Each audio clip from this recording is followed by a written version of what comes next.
So the framers of the Indian Constitution, they very clearly specified that up to 1965, both English and Hindi should be used as the official languages. Both English and Hindi should be used for official purposes. What did they say? They said that by the year 1965, English should be discontinued and only Hindi should be used as the official language for official purposes. The promotion of Hindi as the official language by the framers of the Indian Constitution was not accepted by the non-Hindi speaking people. It was not accepted by non-Hindi speaking people. Hindi is a language which is spoken by nearly 40% of the people in India. 40% of the people, they speak Hindi. That means 60% of the people, they don't speak Hindi. Am I right? So naturally, that led to a lot of criticism in South India. When English was to be discontinued and only Hindi was supposed to be promoted as the official language, that led to a lot of controversy, a lot of criticism in South India. And among the South Indian states, especially in Tamil Nadu, it led to a lot of opposition. A regional party known as DMK, that is Dravida Munnetra Kazhagam, this DMK party, it carried out a lot of protest. It carried out a lot of protest in Tamil Nadu. As the year 1965 was fast approaching, it led to a lot of agitation.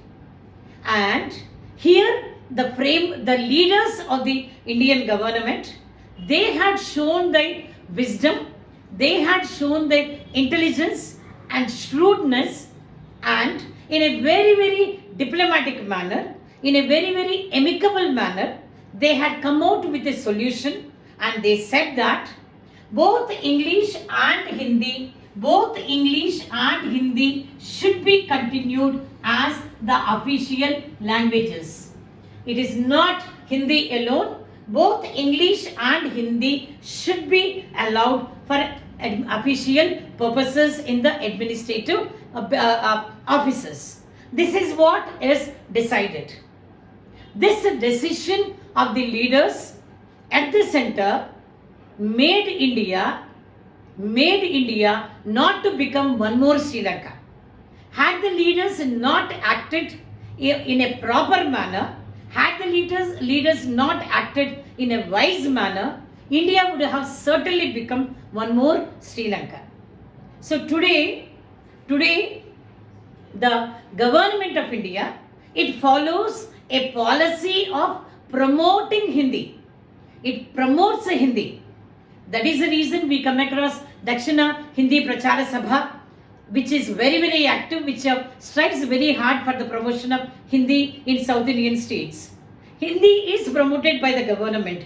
At the same time, government takes all the precautions to see that it does not offend the sentiments of non-Hindi speaking people in various parts of the nation.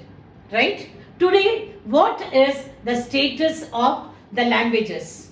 Both English and Hindi, they are the official languages, but no language is recognized as the national language.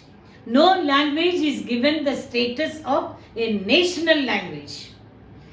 English and Hindi are the official languages, and any person who is aspiring for any government conducted by the center, besides English and Hindi, they can write their examination in scheduled languages. There are 22 scheduled languages recognized by the Constitution, and other than English, they can write their examination in 22 scheduled languages. Right? And today, a 3-language formula is followed in schools. That is the reason we teach English, we teach Hindi, and we also teach one regional language. Is the point clear, children?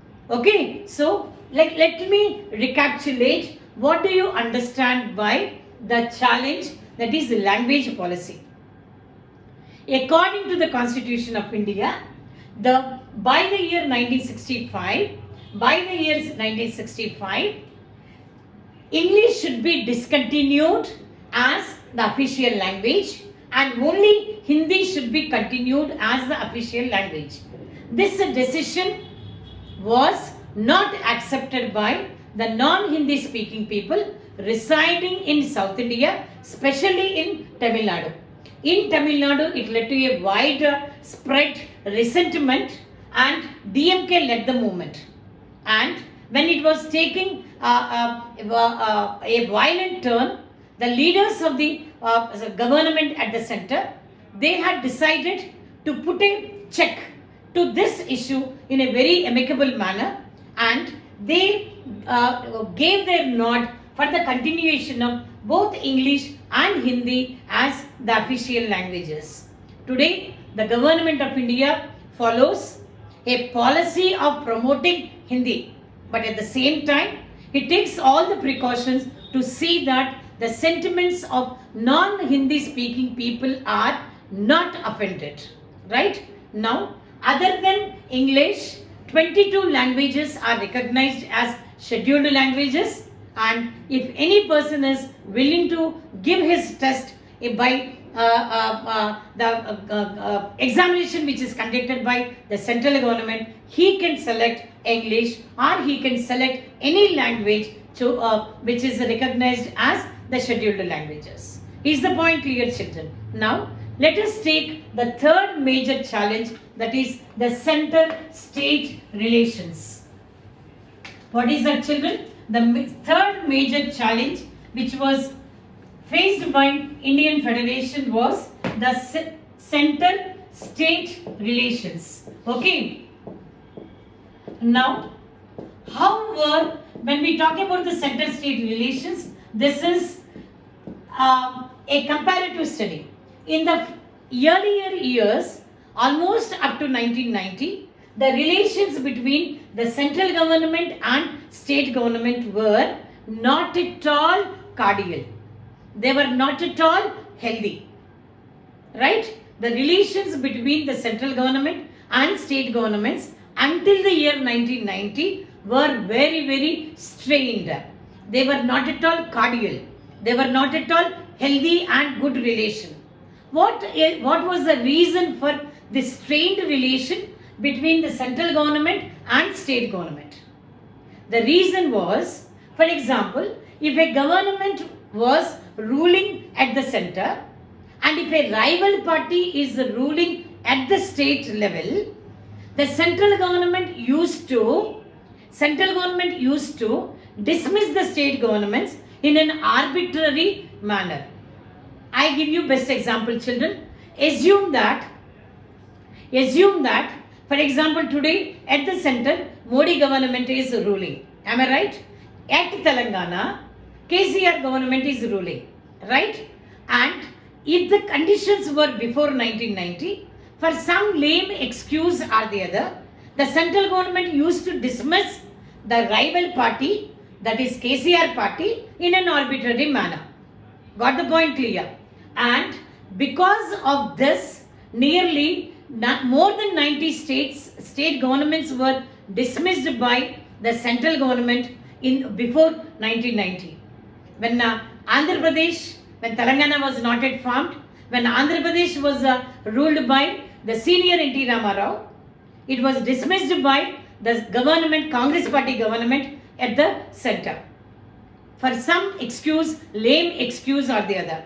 That is the reason the relation between the central government and state governments were not at all cordial in the nation before 1990. And that is the reason we say federalism was not followed in the complete spirit before 1990. But after 1990, the conditions completely changed. After 1990, the political scenario has changed. The reason is because no single party could get the required magical figure, magical number to form the government. That is the reason they used to join hands with a number of regional parties and coalition governments were formed.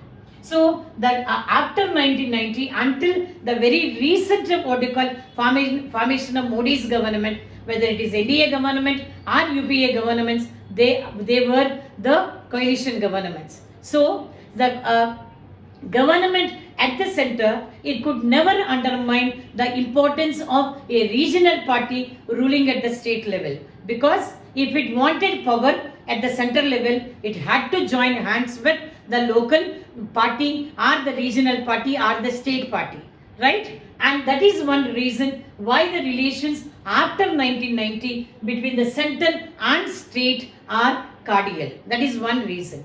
One more reason is the Supreme Court had come out with a beautiful judgment. Okay, by chance, if any state government is suspended or dismissed in an arbitrary manner, state government has every right to knock the door of the Supreme Court, right? That means Supreme Court is protecting the principles of federalism. It is protecting the principles of federalism and it is safeguarding the federal principles. Okay, so now what are the reasons for the strained relation between the center and state before 1990? That is, for simple reason, the central government used to suspend the state government in an arbitrary manner. Best example, Congress party government at the center, it suspended the then Telugu Desam party ruled by senior N.T. Ramarao in Andhra Pradesh. Okay, but after 1990, the political scenario has changed. The relation between the center and state are very cordial today and they are very, very healthy today, because no single party could get the required magical number and they needed the support of the regional parties to form the coalition government. So they cannot afford to develop rivalry with a regional party. And one more thing, the Supreme Court had come out with a beautiful judgment of protecting the principles of federalism. By chance, if any state government is dismissed in an arbitrary manner, state government has every right to knock the door of the Supreme Court. In this way, the federal principles are well safeguarded and well protected. These are the various challenges which Indian federalism faced today and which Indian federalism could overcome in due course of time. Okay, children. Now we will go on to the next topic.